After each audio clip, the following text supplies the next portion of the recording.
कि अभी जंग खत्म नहीं हुई और ना ही इस जंग में तुम हारे। ये बस तुम महसूस कर रहे हो या करवाए जा रहे हो, तुम हारे नहीं। अभी जंग खत्म नहीं हुई है और ना ही इस जंग में तुम हारे। ये बस तुम महसूस कर रहे हो या करवाए जा रहे हो कि तुम हार गए ना, तुम हारे नहीं हो, अभी भी मुमकिन है। क्या कर सकते हैं अप्रैल अटेम्प्ट के लिए, ये ध्यान से सुनो। तो देखो, अभी से अगर अप्रैल अटेम्प्ट की बात करें तो अप्रैल में कितना दिन बच रहा है आपके पास? अप्रैल स्टार्टिंग में ही एग्जाम है, मार्च पूरा है। अब यहाँ पर दो बच्चा आता है, एक वो बच्चा जो अपने बोर्ड का एग्जाम दे रहा होगा, जो 12वीं का बच्चा है, और एक वो बच्चा जो ऑलरेडी ड्रॉप किया हुआ है, उसके पास कोई बोर्ड नहीं है, तो वो ड्रॉपर वाला बच्चा है। अब जो 12वीं वाला बच्चा है, ध्यान से देखा जाए तो इसके पास ज्यादा समय है नहीं, क्योंकि 12वीं वाला जो बच्चा है उसका तो बड़ा क्लियर है कि भाई वो जेडबल की तैयारी करना चाहता है। पर करना चाहना एक बात है और प्रैक्टिकली टाइम कितना है ये दूसरी बात है। आपका एग्जामिनेशन शुरू हो जाएगा 17-18 फरवरी से, आपका पहला पेपर है फिजिकल एजुकेशन। तैयारी आप उसकी कम से कम तो 12-13 फरवरी से करेंगे ही। 13 फरवरी से आप तैयारी शुरू कीजिएगा। आज हम बैठे हैं 5 तारीख को, तो 13 फरवरी में 5 मुश्किल से हफ्ता बचा है। 13 फरवरी के बाद आप बोर्ड की इतनी ज्यादा तैयारी करनी होगी कि आपको जेडबल का समय नहीं मिलेगा, क्योंकि समझिए इस बात को कि आपको 75% का क्राइटेरिया पूरा करना है। क्लियर है?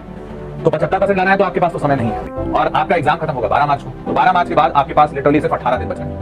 इन 18 दिनों में आप क्या कर सकते हैं? सबसे सिंपल काम कर सकते हैं, खूब सारे टेस्ट सीरीज लगाइए, मॉक टेस्ट जितना दे सकते हैं, क्योंकि 18 दिनों में कुछ नई चीज पढ़ी नहीं जाती और पुरानी जो पढ़ी हुई है उसको भी ज्यादा रिवाइज कर नहीं पाएंगे, क्योंकि पुरानी पढ़ी हुई चीज 2 सालों की है। तो आप बस इतना कीजिए कि जितना टेस्ट लगा सकते हैं लगाइए। टेस्ट के जरिए आप अपने सवाल रिवाइज करते जाएंगे और सवाल जितना रिवाइज करेंगे सारा खेल ही सवाल करेंगे। हाँ जी, इस टेस्ट को लगाने के लिए बहुत सारे बच्चे मुझसे कह रहे थे कि सर टेस्ट सीरीज का प्राइस घटा दूं।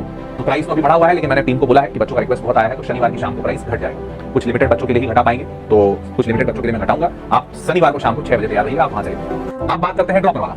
ये जो ड्रॉपर वाला बच्चा है इसके पास बहुत समय और ये इसकी सबसे बड़ी भूल हो सकती है अगर ये समझा नहीं।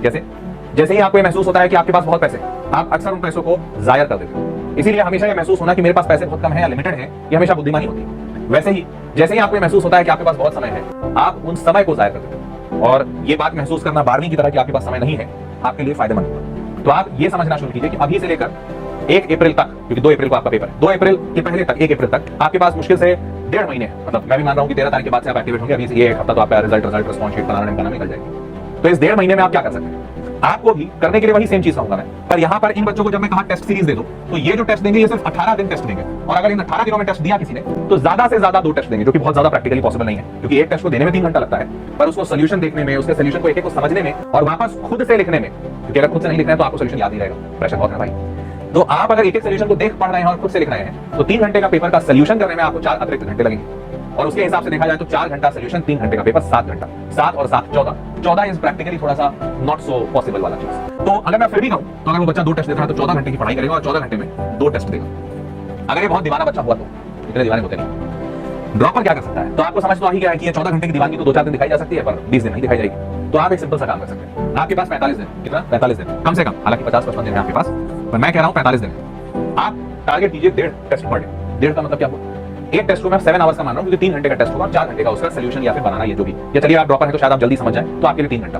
तो आप एक दिन में 9 घंटे की पढ़ाई कीजिए। 9 घंटे ऐसे कि आप 3 घंटे का टेस्ट दीजिए, 3 घंटे का इसका सोल्यूशन देखिए, फिर एक 3 घंटे का टेस्ट दे दीजिए। तो 3 का टेस्ट, 3 घंटे का सोल्यूशन, फिर 3 घंटे का एक टेस्ट, और इसका सोल्यूशन अगले दिन वापस 3 घंटे लगाकर सारा लिखिएगा। देखिए 3 घंटे इसलिए लिया मैंने कि आपको सोल्यूशन देखना है और देखने के बाद सिर्फ पढ़ के छोड़ नहीं देना, नहीं तो याद नहीं रहेगा। इसको लिखिए।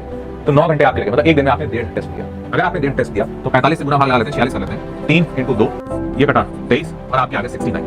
अगर आपने 69 टेस्ट कंप्लीट किए हैं और हर टेस्ट में सवाल होते हैं 75, तो 69 × 75, इतना गंदा सा कैलकुलेशन करना तो नहीं चाहूंगा, बट 7 × 5 = 35, 7 से 49, 5250, 5250 में 75 कम तो 5175, 5000 से ज्यादा सवाल आप बना चुके हैं। ड्रॉपर वाले बच्चे के पास ये एडवांटेज है, जो 12th वाले बच्चों के पास थोड़ा कम होगा, क्योंकि ये बच्चा भी एक दिन में 1.5 टेस्ट दे सकता है, पर ये बच्चा टेस्ट देगा 12 मार्च के बाद। हाँ, अभी से अगर चाहते हो, देखो ये सारी बातें मैं तब से लिया हूं अज्यूमिंग कि तुम 12 फरवरी को रिजल्ट देखोगे और 12 फरवरी के बाद ही तुम 13 फरवरी से पढ़ाई करोगे। लेकिन यहाँ पे जो सबसे ज्यादा सजग बच्चा होगा वो बोलेगा नहीं सर, मैं 12 फरवरी तक का वेट नहीं करूंगा, मुझे पता है मेरा अटेम्प्ट बहुत अच्छा नहीं गया है, मुझे मेहनत करने की आवश्यकता है और मैं मेहनत आज से ही करूंगा। तो आज से ही करूंगा मतलब अगर वो बच्चा अपना मेहनत 6 फरवरी से भी शुरू कर दे और 6 फरवरी से लेकर 13 फरवरी तक जो मैं डेट लिख रहा हूं, तो इसमें उस बच्चे को 7 दिन मिल जाएंगे। आगे चल के उस बच्चे को बोर्ड एग्जाम के बाद वापस से 18 दिन मिल जाएंगे। कुल मिलाकर उस बच्चे के पास होंगे 25 दिन, और इस 25 दिन में 1.5 का ही अगर एवरेज पकड़े तो 24 ले लेता हूं, 3/2, 12 या 36 पेपर वो बच्चा दे चुका होगा, हर एक पेपर में 75 सवाल होंगे। तो इससे गुना भाग आप लगा लीजिए कि ये बच्चा भी 2500 के आसपास सवाल, 2700 टाइप का सवाल ये बच्चा भी कर लेगा। तो 2700 सवाल अगर एक बच्चा कर रहा है तो ये 2700 सवाल, चलो ड्रॉपर जैसा 5000 से ज्यादा नहीं है, लेकिन फिर भी एक डिसेंट अमाउंट है। अगर आप इतना कुछ करते हैं तो देखिए, इससे मैं ये गारंटी तो नहीं दूंगा कि आपका सिलेक्शन हो जाएगा, आपका 99% आ जाएगा, ये हो जाएगा, वो हो जाएगा, पर एक बात की गारंटी जरूर है कि आप अगर आज 50 नंबर पे बैठे हैं तो आप 2700 सवाल का नॉलेज, तजुर्बा क्वेश्चंस को सॉल्व करने की काबिलियत लेकर जा रहे हैं एग्जाम हॉल में। और वो 2700 सवाल का जो तजुर्बा, जो एक्सपीरियंस, जो नॉलेज है, वो आपको 50 नंबर को 50 से 60 नहीं करेगा, वो हर हाल में इस नंबर को 50 से बढ़ाकर 120 तो करेगा ही करेगा।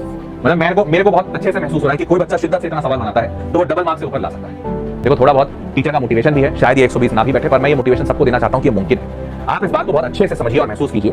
जो मैंने बात कही थी, मन के हारे हार है, मन के जीते जीत। एक पुरानी कहानी, मुझे एक छोटी सी कहानी याद आई इस पर, सच में ये कहानी तुम सुनो, क्योंकि इससे तुम भी महसूस करोगे कि दुनिया में क्या कुछ मुमकिन है। एक दिन एक पंडित था, वो पंडित रोज अपने भगवान को भोग लगाता था, तो और भगवान को भोग लगाने के बाद ही खाना खाता था। तो एक दिन उस पंडित को कहीं बाहर जाना था, शहर जाना था अपने काम से। तो उसने क्या किया कि भगवान की मूर्त वहां थी, खाना उसने बनाया नहीं था, उसकी पत्नी खाना बना रही थी, या फिर शायद कहीं बगल से खाना लाना था, कुछ ऐसा था। तो उस पंडित ने बोला अपने बेटे को कि बेटा, मैं शहर जा रहा हूं, लेकिन मैंने आज तक पूरे जीवन में, इतने सालों में कभी भगवान को खिलाए बगैर खाना नहीं खाया, तो तुम भी इस रीत को हमेशा चलाए रखना। मुझे शहर से लौटने में 1 हफ्ता लगेगा, तो तुम 1 हफ्ता या 2 दिन जितने भी, तो तुम हर हाल में भगवान को खाना खिला के ही खाना खाना, ऐसे ही मत खा लेना। बच्चा तो बच्चा था, उसे क्या पता कि भगवान खाना खाते नहीं है या कैसे खाते हैं। उसने अपने पिता की बात अक्षरशः मानी। उसने बोला ठीक है, पिताजी ने कहा है भगवान को खाना खिला के ही खाना। तो बच्चा जिस दिन उसके पिता गए, उस दिन खाना लिया और खाना लेकर भगवान के पास पहुंच गया और बोला भगवान जी खा लीजिए, आप खाइएगा तभी हम खा पाएंगे। वो बच्चा, वो मासूम, इस बात से अनजान कि भगवान की मूरत खाना खाएगी कैसे, लेकिन वो अड़ा रहा और डटा रहा। कहानी ये बताती है कि कई घंटे बीत गए, वो पूरा दिन बीत गया और रात हो गई। वो भूख से तड़पता तड़पता बच्चा वहीं सो गया। और रात को भगवान आए और भगवान ने उस बच्चे की थाल से खाना खाया, फिर उसे उठाया और उठाकर बोले कि आओ तुम भी मेरे साथ खाओ। बच्चा बड़ा क्रोधित था, बोला कि आपको आने में इतनी देर लग गई, आप रात को आए हैं, दोपहर से मैं भूखा। भगवान बोले कोई बात नहीं, तुम्हें खाना मैं खिलाऊंगा। बच्चे को उन्होंने खाना खिलाया और अगले दिन जब उसके पिता आए तो पिता पे बच्चा बड़ा क्रोधित हुआ कि आपने किस भगवान को खाना खिलाने बोला था, आपका भगवान तो आता ही नहीं, सुबह का बुलाया रात को आया। सबकी आंखें हदप्रभ रह गई। लेकिन इस पूरे कहानी से सार ये मिलता है कि देखो, असंभव तब तक वो कोई भी चीज नहीं जब तक तुम्हारा दिमाग और मस्तिष्क उसको असंभव ना मान ले। जब तक तुम वो बच्चे की तरह मासूम बने रहोगे कि हाँ कुछ भी मुमकिन है, विश्वास मानो जीवन में कुछ भी मुमकिन है। मैं वो इंसान तुम्हारे सामने खड़ा हूं जो ना IIT गया, ना NIT गया, ना IIIT गया, ना GFTI गया। मैं एक छोटे सिंपल प्राइवेट कॉलेज से, जो ट्रस्ट के द्वारा चलाया जाता था, उस कॉलेज से पढ़ा हूं। मेरे कॉलेज से शायद ही कुछ लोग मुझे पता है जो अच्छी जगह पर होंगे, लेकिन आज मैं जहां खड़ा हूं, ये सिर्फ इसी बात का परिचायक है कि एक समय पर मेरे पिताजी भी मुझे यही कहते रहते थे कि तुम कुछ अच्छा करोगे, तुम विश्वास करो।